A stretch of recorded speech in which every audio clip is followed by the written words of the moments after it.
right, after a lot of deliberation, what I finally settled on is 55 pounds of nitrogen per acre. Don't know if that's going to be right for this year, considering we don't have any chicken litter on our cotton ground, but that's what I'm going with. Normally we put out 40 pounds per acre.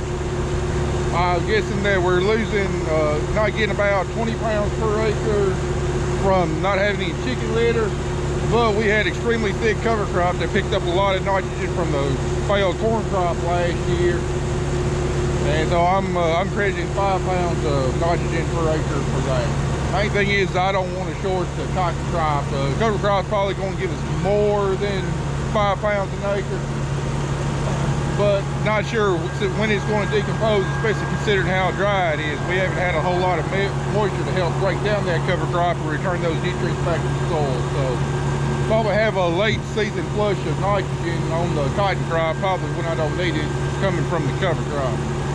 Also put out 25 pounds per acre of sulfur with ammonium sulfate, and also putting in 50 pounds of potash, just to try and get a little extra potash in the plant during bowl fill, and hopefully lead to some bigger yields. That's what the fertilizer looks like. The kind of bluish white frills is urea treated with agritane. The pure white frills is ammonium sulfate, and then the tan to red colored frills is potash.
Well, something else we're doing today is getting some chicken litter hauled in. The troubles I've had locating chicken litter this year have been well documented on this channel, so when someone calls you and says, I got about 700 tons of chicken litter and nobody's got any place to put it, I say send it. I'll take it. Yeah, apparently summer is a time when barns still got to clean out, but since everybody's got crops in the field, you know, there's no place to haul the litter and stuff. So what we're doing is we're having it hauled out here and having it stockpiled on my cotton ground, because that's where we're going to put wheat at, and to minimize the amount of area that we take up here. And if they got to drive around in my cotton to dump, after every load, I'm coming through here and pushing it up into a big old pile. What this really helps do is decrease the surface area of the litter that's going to be, you know, hit by rainfall and stuff. So it should weather a whole lot better without too much decomposition, because, you know, it'll be end of October at least before we get this spread. So that's potentially a lot of rainfall events. And this litter, once it gets a good rain on it, it tends to crust over on the outside and you know, shed water a whole lot better. It just doesn't get completely saturated. I mean, it'll definitely pick up some moisture, but by doing it this way, should be able to maintain the quality a lot better. The thing is, we don't want to get the piles too big, because, you know, this litter's got moisture in it and it's going to build up heat. And if you build the pile too big there in the center of the litter pile, it'll actually catch on fire and turn to ash, which means you're going to lose a bunch of nutrients. So I've had that happen in the past, but it was a huge litter pile, and We're not gonna have that much litter stored in one place to, you know, have that big of a pile where it's at risk of catching on fire. But I will say it's probably going to take a few months for the smell to get out of this cab. It's going to be a little Febreze sprayed in here whenever we clean it up. This litter right here is actually layer litter, whereas normally I get broiler litter.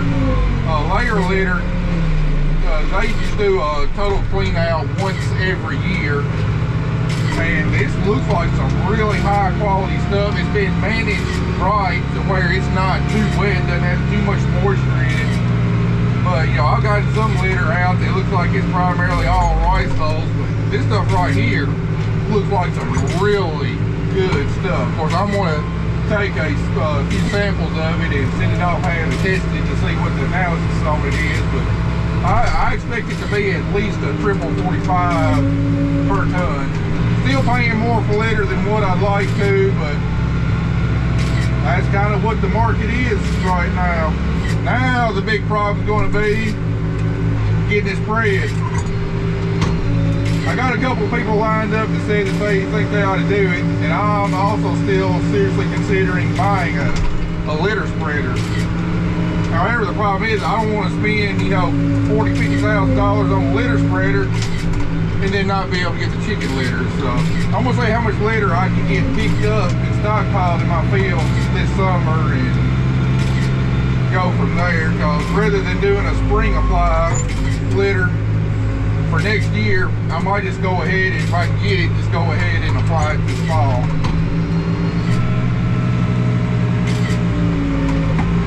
Climb, baby, climb.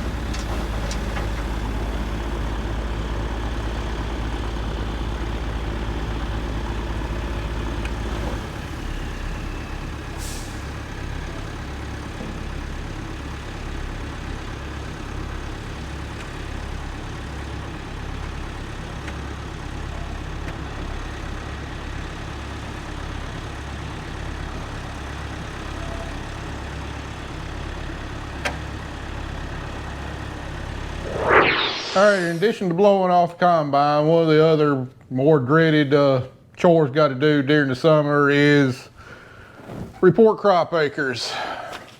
It's tiresome. Yeah, I get to be in the AC, but you know, I really need to be in the shop, really need to be in the field, but no, I'm here filling out government paperwork. And anyway, this stack of papers right here is maps of every single field we farm, and what we have to do is to report to the Farm Service Agency is what crops are planted on what farms, the planting date, how many acres there are, and also the share in everything. So supposedly they can give good accurate data to the USDA, which determines all the reports that the USDA comes out with, which always seems to drive the markets down. So I don't know how good the data is, but that's beside the point, even though corn was limited down today because the USDA report came out.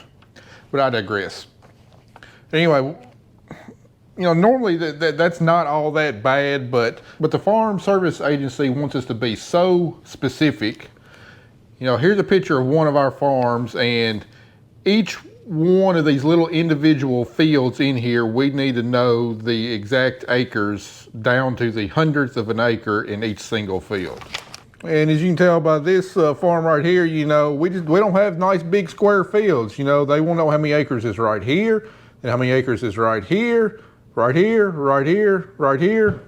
You know, so you farm by farm, you look at this one over here. You know, got 1, 2, 3, 4, 5 separate fields on that farm.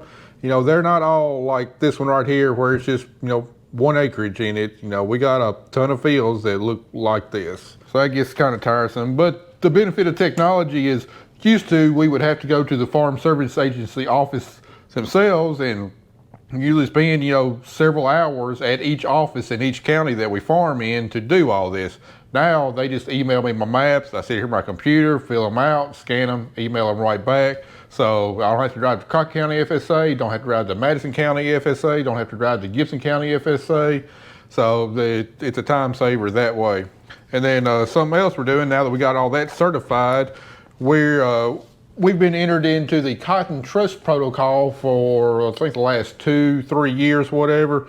And it has to do with cotton as a brand trying to classify cotton as a sustainable fiber, for marketing purposes. All these apparel companies, they're wanting to show how they're making a commitment to sequestering carbon, being greener, all that kind of stuff. And that's where that Cotton Trust Protocol comes in, is trying to brand all of the U.S. cotton crop as being sustainable. So I'm doing my part, signing up for it, talking about my practices, our fertilizer use, all of our climate-friendly practices, which we're big on right here. We think it really benefits our farm. So this is just us trying to prop up our product to hopefully get a better price in the future because of everything we're putting into it to make sure that it's a product that the consumer actually wants.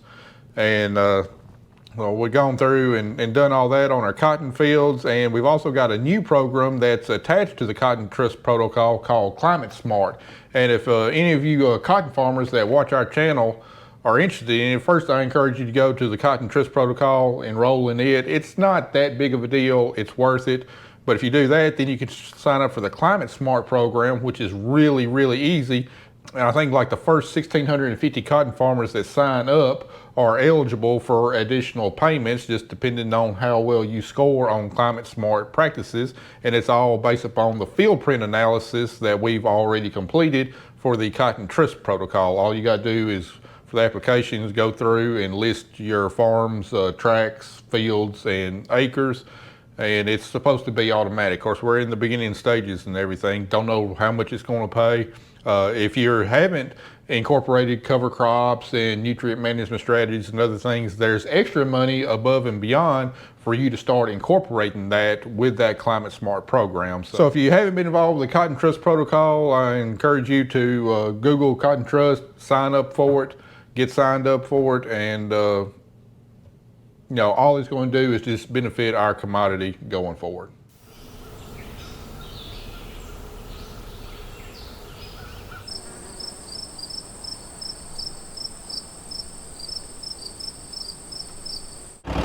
All right, this morning we're going to go from some of our least favorite chores to a chore I look forward to every single year. The corn maze out here, and it's time to cut the trails through it. It always kind of pays me to mow over perfectly good corn, but hey, it's the price of doing business. So what I'm going to do is first, how I do this, using the zero-turn mower, I'll cut my main path going all throughout the corn maze, and then I'll double back, and then I'll cut all the side trails and the loop-de-loops and all that kind of stuff. So sit back and enjoy.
go, folks. My drone battery ran out before I quite got done, but you kind of got a cheat sheet now. Be sure to screenshot that and save it for the first weekend of October. Come see us when the Zombie Trail Corn Maze Haunted House opens up, and see if you can make your way through this in the dark. I promise you, it's a lot of fun. You won't regret coming. Now, go find an air compressor, get blown off. Andy's been working hard getting the combine cleaned up. He's about got it wrapped up, but him being that kind of high up, he might need to be a little worried about lightning. Yeah, unfortunately, it's going to miss us. Radar shows it's going to be heading north. Yeah, we wasn't ready to be done for the day yet anyway. We'll take one later this afternoon. Yep, that was going to miss us. But hopefully, the way it's heading though, it might hit Dillon up that way. Hopefully it does. And hopefully we get ours later on today. I'll be darned, we might get something out of this. We've already gotten the concrete wet. Whoo, yeah. That'll be perfect on that fertilizer you just put out. Oh yeah, spread it out a little bit. Make everything a little more humid too. Boy, it's a beautiful sight if I ever seen one. We get a decent rain out of this, I'm gonna say we're not guaranteed, but about as close to guaranteed as we can of making a better corn yield than what we made last year of 78 bushels an acre. Well, lightning getting close. Cold winds with it. Oh, that cold wind feels wonderful after the last 2 days. It just felt like a desert wind the last couple of days. Man, I can't believe it. It looked like it was going to miss us by 10 miles, and then it just built up right over, backed up towards us. And now it's looking like the heaviest part built up right up on top of us. Perfect. I bet those corn plants guzzling that water about like I'm going to guzzle a beer later tonight.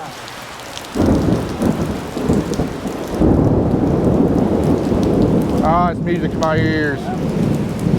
Pretty light over there.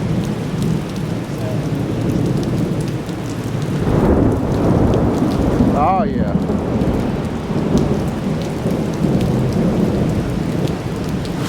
Well, it looks like you're not going to do the final rinse on the combine there. Mother Nature getting it for you. Oh yeah, I was just about to go back over it. Nice. If the wind changes direction, you're going to have to hurry up and get up there and turn it around though. Uh-oh, we got some hail here.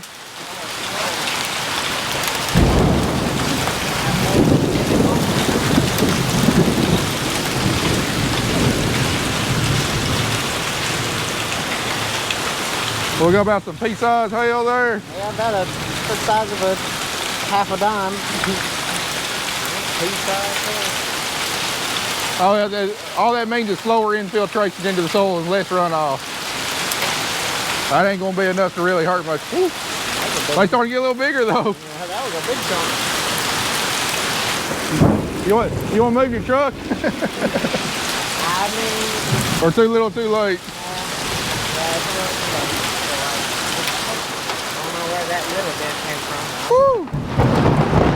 Oh.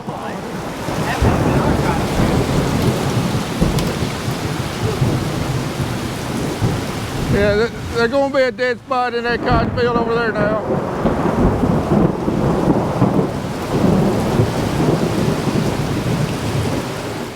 Well, it looks like it is pretty much over for now, even if it's still carrying on up there. Boy, it's a much needed ½ inch right there. Major temperature drop too. It feels wonderful.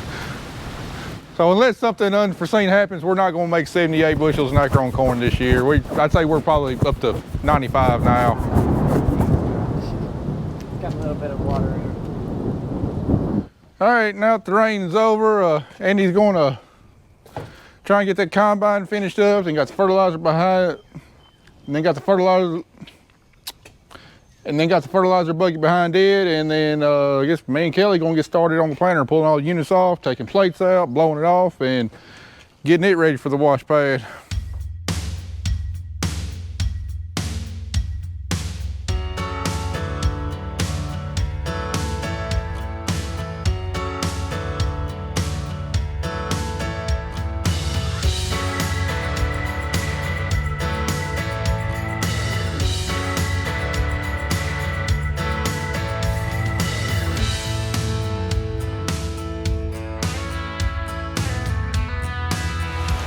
Look at there, more rain. Yeah, I'll take a break from pressure washing. I don't mind. Just keep it coming. Well, it's gonna be steamy here in a minute though. Oh, God, man, I love the sound of thunder.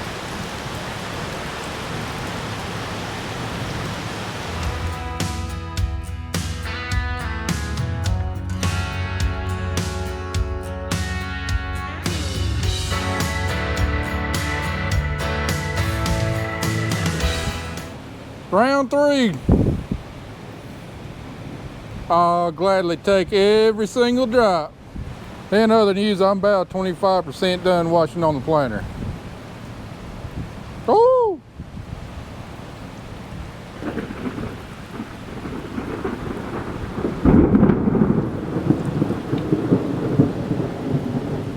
That's what I'm talking about. Hey guys, Monday morning.